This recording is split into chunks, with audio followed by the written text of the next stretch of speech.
اس کے بعد جو ہمارا دوسرا ایک چیپٹر شروع ہو رہا ہے یہاں، باب الصلاۃ تطوع، کہ نفل نماز کیسے پڑھی جائے، کتنی رکعت پڑھی جائے، کب پڑھی جائے۔ تطوع اصل میں کہتے ہیں غیر فرض نماز کو۔ جو نمازیں 5 مرتبہ فرض ہیں وہ تو ضروری ہیں، فرائض میں ہیں، اس کے علاوہ جتنی ہیں وہ سب تطوع ہیں۔ اب تطوع کی مختلف قسمیں ہیں، جس کو ہم کہتے ہیں سنت مؤکدہ، سنت غیر مؤکدہ، پھر اس کے بعد نوافل وغیرہ۔ تو ہمارے پاس مختلف قسم کے اس کے درجات تقسیم کیے گئے ہیں، اور ہر ایک کا اپنا اپنا رتبہ الگ الگ ہے۔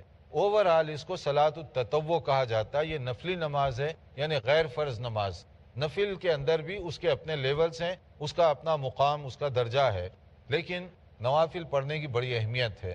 کوشش کرنی چاہیے کہ اس کا خاص طور پہ خیال رکھا جائے، کیونکہ فرض نماز میں بھول چوک ہو جاتی ہے، مسٹیک ہو جاتی ہے، تو اس سے اللہ تعالیٰ جو ہے نفل کی وجہ سے اس کو معاف فرما دیتا ہے، یعنی کمپنسیٹ ہو جاتا ہے کہ فرض میں اگر کوئی لغزش کوتاہی ہو گئی تو نفل وغیرہ پڑھیں گے تو اس کا وہاں پر زیادہ ہمارے لیے فائدہ ہوگا۔ اور نفل اس کے لیے عام طور پہ ایک تو جنرلی کچھ نوافل ایسے ہیں جن کے لیے ٹائم ٹیبل اور طریقہ مقرر کیا گیا، اور جس کو ہم عرف عام میں نفل کہتے ہیں، ایکسٹرا نماز، اس کے لیے کوئی لمٹ نہیں ہے، جتنی آپ چاہے پڑھ سکتے ہیں۔ جیسے آپ ظہر کے بعد مسجد میں بیٹھے ہوئے ہیں، ٹائم ہے آپ کے پاس، آپ اس وقت 8 رکعت پڑھ لیجئے، 2 رکعت کر کے، 6 رکعت پڑھ لیجئے، 10 رکعت پڑھ لیجئے، کوئی پابندی نہیں ہے۔ 2 رکعت پڑھے، سلام پھیرے، پھر دیکھا ٹائم ہے، چلو اور 2 رکعت پڑھ رہا ہوں، پھر 2 رکعت پڑھ رہا ہوں۔ تو اس طرح سے آپ جتنے چاہیں پڑھ سکتے ہیں۔ اسی طرح آپ جمعہ کے دن مسجد گئے، جلدی چلے گئے ثواب حاصل کرنے کے لیے، اب وہاں جانے کے بعد آپ کیا کریں گے؟ 2 رکعت پڑھے، پھر دیکھیں کہ ابھی خطبہ شروع ہونے کے لیے مثال کے طور پہ آدھا گھنٹہ باقی ہے، پھر آپ 2 رکعت پڑھے، پھر دیکھیں اور ہے، پھر 2 رکعت۔ تو ایسے جتنے چاہے آپ 2 کر کے پڑھ سکتے ہیں، نفل کے لیے لمٹ نہیں ہے۔ لیکن بعض نفل جس کو ہم سنت مؤکدہ، غیر مؤکدہ وغیرہ کا نام دیتے ہیں، اس میں لمٹ اور طریقہ بتایا گیا ہے، تو یہ دونوں الگ الگ ہیں۔ اب اس میں دیکھتے جائیے آپ کہ نفل پڑھنے کا ثواب کتنا ہے، اور کب کب پڑھنا چاہیے اس کو، اس کا طریقہ کیا ہوگا، وہ سارا اس کی ترتیب بتائی گئی۔ مثلا سب سے پہلے ایک مشہور صحابی ہیں حضرت ربیعہ بن کعب رضی اللہ عنہ۔ حضرت ربیعہ بن کعب نبی صلی اللہ علیہ وسلم کی خدمت کیا کرتے تھے اپنے شوق سے۔ ایک موقع پر ایسے ہوا کہ نبی صلی اللہ علیہ وسلم کی انہوں نے کوئی خدمت کی، آپ نے ان سے کہا کوئی چیز مانگنا چاہتے ہو؟ تو اب صحابہ کے سوچنے کا انداز کیا تھا؟ ہماری طرح نہیں تھا، ذرا مختلف تھا۔ ہمارا یہ ہے کہ جب صاحب خوش ہیں تو ہم کہیں گے کہ کچھ پیسے مانگ لو، کچھ جاب ذرا بڑھا دے دو، کچھ ترقی، امپرومنٹ، عام طور پہ یہی کرتے ہیں نا باتیں۔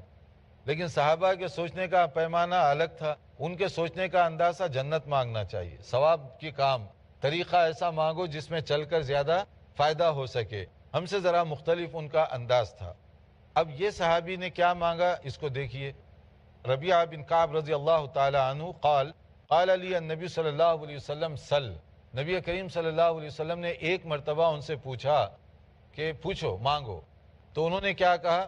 فقلت اسألک مرافقتک فی الجنہ، اے اللہ کے نبی صلی اللہ علیہ وسلم میں چاہتا ہوں کہ جنت میں بھی آپ کے ساتھ رہوں۔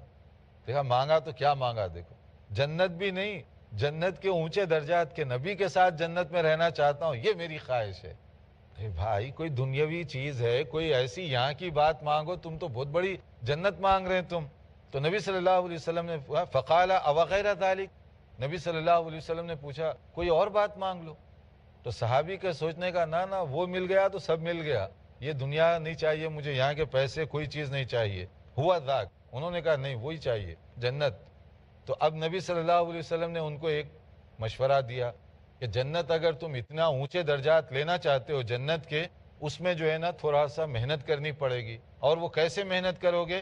فَأَعِنِّي عَلَىٰ نَفْسِكَ بِكَثْرَةِ السُّجُودِ، یہ صحیح مسلم کی حدیث ہے، تم کثرت سے نوافل پڑھو، کثرت سے اگر تم نوافل پڑھیں گے تو وہ نوافل آپ کو وہاں کام آئیں گے، جنت کے اونچے درجات دلانے کا یہ نوافل سبب بنیں گے۔ اور اسی طرح سے ایک یہ بھی ہے نا قرآن کریم کی جو آیت ہے، ان الحسنات یذہبن السیئات، کہ تم نیکیاں کرو گے تو بھول چوک، مسٹیک اور لغزش جو ہوتی ہے اللہ تعالیٰ اس سے کیا کرے گا؟ ہمیں درگزر فرما دے گا، معاف کر دے گا۔ تو اس لیے نفل جتنا ہم پڑھیں گے اس کا زیادہ سے زیادہ ہمیں فائدہ ہوگا۔ اور خاص طور پر جو غیر فرض نماز ہے، جس کو ہم عرف عام میں سنت کہتے ہیں، کب کب کتنی پڑھنی چاہیے؟ ایک حدیث میں آپ دیکھ لیجئے اس کی، عن ابن عمر رضی اللہ تعالیٰ عنہما قال، حضرت عبداللہ ابن عمر رضی اللہ عنہما بیان فرماتے ہیں کہ حفظت من النبی صلی اللہ علیہ وسلم 10 رکعات، میں نے نبی صلی اللہ علیہ وسلم سے 10 رکعت کے بارے میں یاد رکھا ہے۔ غیر فرض نماز 10 رکعت، کب کب؟ رکعتین قبل الظہر، 2 رکعت ظہر سے پہلے، یہ فرض نہیں غیر فرض، ورکعتین بعدہا، اور 2 رکعت ظہر کے بعد، ورکعتین بعد المغرب فی بیتہ، اور مغرب کے بعد 2 رکعت، ورکعتین بعد العشاء فی بیتہ، اور 2 رکعت عشاء کے بعد وہ بھی گھر ہی کے اندر، ورکعتین قبل الصبح، اور صبح کی نماز سے پہلے 2 رکعت، تو یہ ہو گئے 10۔ اور ایک حدیث میں آتا ہے 12 رکعت، تو 12 اگر ہوں تو ظہر سے پہلے 4 رکعت، یعنی کم سے کم یہ 10 والا ہے۔ اگر آپ 12 پڑھ لیں تو وہ ذرا زیادہ بہتر ہے کہ ظہر سے پہلے بھی اگر آپ 4 رکعت پڑھ لیں، اس کے بعد 4 فرض، پھر 2 سنت، تو یہ زیادہ آپ کے لیے بہتر شکل ہوگی، 2 رکعت کر کے، لیکن کم سے کم 2 رکعت پڑھ لیں تو وہ ثواب کے اندر آپ شامل ہو جائیں گے۔ اس کے لیے یہ خوشخبری سنائی گئی کہ اللہ تعالیٰ ایسے آدمی کے لیے جنت میں گھر تعمیر فرمائیں گے، کہ اگر کوئی اس طرح کا تھوڑا سا بھی اہتمام کرے تو اس کے لیے کیا کہا گیا؟ من صلی 12 رکعتا فی یوم و لیلۃ بنی لہ بہن بیت فی الجنت، کوئی 12 رکعت پڑھے گا تو اللہ تعالیٰ اس کے لیے جنت میں گھر تعمیر فرمائیں گے، یعنی ہمارا پلاٹ وہاں ریزرو ہو جائے گا، ہماری بلڈنگ وہاں ریزرو ہو جائے گی، صرف پیمنٹ 12 رکعت، روزانہ اگر ہم 12 رکعت پڑھ لیں غیر فرض سنت کے طور پر، تو اللہ کے طرف سے یہ گویا کہ ہمارے لیے وعدہ کیا جا رہا ہے۔ تو جب ہم مسجد میں جاتے ہیں تو گپے مارنے کے بجائے کیوں نہیں ہم سنت پڑھ لیتے تاکہ اس کا زیادہ سے زیادہ ہمیں فائدہ ہو سکے۔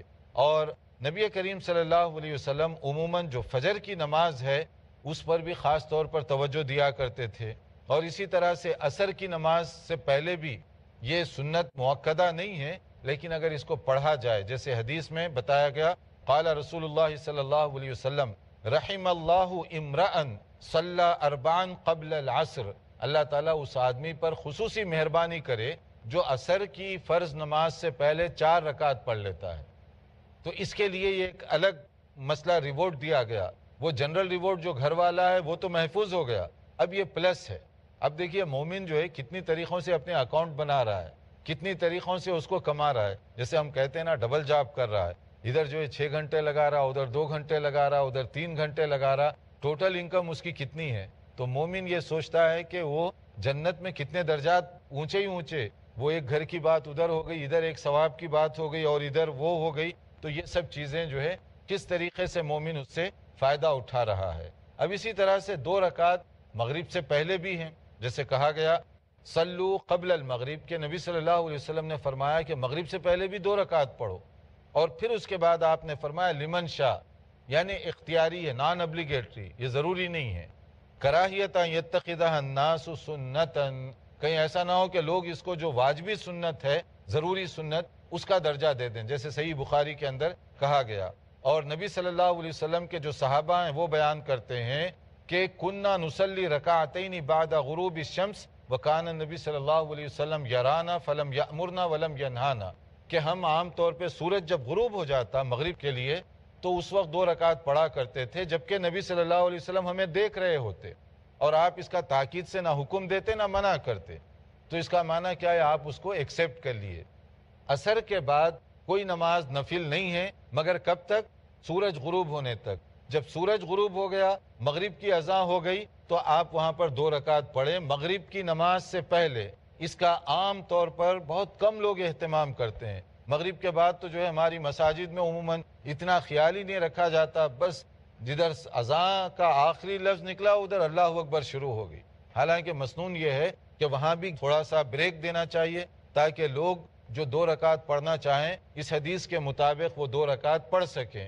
اگر اتنا وقفہ دیا جائے تو کوئی حرج نہیں۔ بعض ممالک میں، بعض علاقوں میں، جیسے حرم وغیرہ میں بہت سے لوگوں کو تجربہ ہوا ہوگا، اذان کے بعد باقاعدہ وہاں ٹائم دیا جاتا ہے تاکہ اس حدیث پر کوئی عمل کرنا چاہے 2 رکعت پڑھ لے، اور بعض اور بھی لوگ اس کا خیال رکھتے ہیں، لیکن عموماً مساجد میں اس کا اہتمام نہیں کیا جاتا کیونکہ ہم لوگ روایتی چیزوں پہ زیادہ چلتے ہیں، اور جو حدیث ہے، نبی کا جو طریقہ، نبی کریم کے صحابہ کا جو طریقہ ہے، اس کی طرف کم توجہ دیتے ہیں۔ اس پر توجہ دینی چاہیے۔